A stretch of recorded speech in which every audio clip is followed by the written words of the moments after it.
Hi guys, ಹೆಂಗಿದ್ದೀರಿ ಎಲ್ಲರೂ? ಇದು set dosa recipe. Ingredients ಎಲ್ಲನೂ ಕ್ಯಾಪ್ಷನ್ ಒಳಗೆ ಮೆನ್ಷನ್ ಮಾಡಿರ್ತೀನಿ, ಒಮ್ಮೆ ಚೆಕ್ಔಟ್ ಮಾಡಿರಿ. ಅಕ್ಕಿ ಉದ್ದಿನ ಬೇಳೆನ ಒಂದು ಸಾರಿ ವಾಶ್ ಮಾಡ್ಕೊಂಡು 5ರಿಂದ 6 ತಾಸು ನೆನೆಯಾಗಿ ಬಿಡ್ಬೇಕು ರೀ. ಇವನ್ನ ನೆನೆದಾಗಿಂದ ಇದ್ರೊಳಗೆ ಚುರ್ಮರಿ ಕೂಡಿಸ್ಕೋಬೇಕು. ಚುರ್ಮರಿ ಒಂದು 15 ನಿಮಿಷ ನೆನೆದ್ರೆ ಸಾಕು. ಆಮೇಲೆ ಮಿಕ್ಸಿ ಒಳಗೆ ಹಾಕ್ಕೊಂಡು ಸಣ್ಣಗೆ ರುಬ್ಕೊಂಬಿಡ್ಬೇಕು ರೀ. ರುಬ್ಬೋವಾಗ ಒಂದು ಸ್ವಲ್ಪ ನೀರು ಹಾಕಿ ರುಬ್ಬ್ರಿ.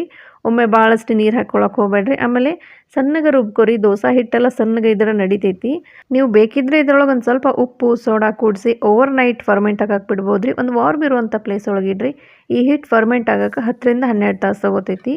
ಸೊ ನೋಡಿರಿ, ನೆಕ್ಸ್ಟ್ ಡೇ ಪ್ರೊಸೆಸ್ ಹಿಟ್ಟು ಮಸ್ತ್ ಫರ್ಮೆಂಟ್ ಆಗೈತಿ. ಇದ್ರೊಳಗೆ ಉಪ್ಪು ಆಮೇಲೆ ಸೋಡಾ ಒಂದು ಸ್ವಲ್ಪ ಸಕ್ಕರೆ ಹಾಕ್ಕೋತೀನಿ. ಕರೆಕ್ಟಾಗಿ ಮಿಕ್ಸ್ ಮಾಡ್ಕೊಂಡು ಸ್ವಲ್ಪ ನೀರು ಹಾಕ್ಕೊಂಡು ಕನ್ಸಿಸ್ಟೆನ್ಸಿ ಅಡ್ಜಸ್ಟ್ ಮಾಡ್ಕೋಬೇಕು. ಆಮೇಲೆ ಬಿಸಿ ತವಿ ಮೇಲೆ ಒಂದು ಸ್ವಲ್ಪ ಆಯಿಲ್ ಹಚ್ಚಿ ನೀರು ಸ್ಪ್ರಿಂಕಲ್ ಮಾಡಿ ದೋಸೆ ಹಾಕ್ಕೊಂಡ್ಬಿಡ್ತೀನಿ ರೀ. ಸೆಟ್ ದೋಸೆ ಯಾವಾಗಿದ್ರೆ ಒಂದು ಸ್ವಲ್ಪ ದಪ್ಪನೇ ಇರಬೇಕು. ಇದ್ರ ಮೇಲೆ ತುರಿದಿದ್ದ ಗಜ್ಜರಿ, ಒಂದು ಸ್ವಲ್ಪ ಕೊತ್ತಂಬರಿ ಸೊಪ್ಪು ಹಾಕ್ಕೊಂಡು ಮೇಲೆ ಮುಚ್ಚಳ ಮುಚ್ಚಿ ಬೇಯಿಸ್ಬೇಕು ರೀ. ಸೆಟ್ ದೋಸೆನ ಸ್ಟೀಮ್ ಕೊಟ್ಟು ಬೇಯಿಸ್ಬೇಕಾಗ್ತೈತಿ.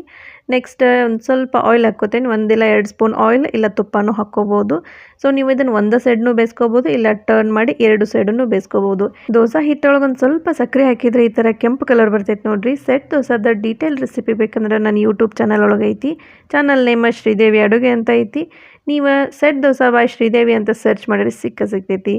ನೆಕ್ಸ್ಟ್ ಇನ್ನೊಂದು ಹೊಸ ರೆಸಿಪಿ ಜೊತೆ ನಿಮ್ಮನ್ನು ನಾನು ಭೇಟಿ ಆಗ್ತೀನಿ. Thank you so much. Bye.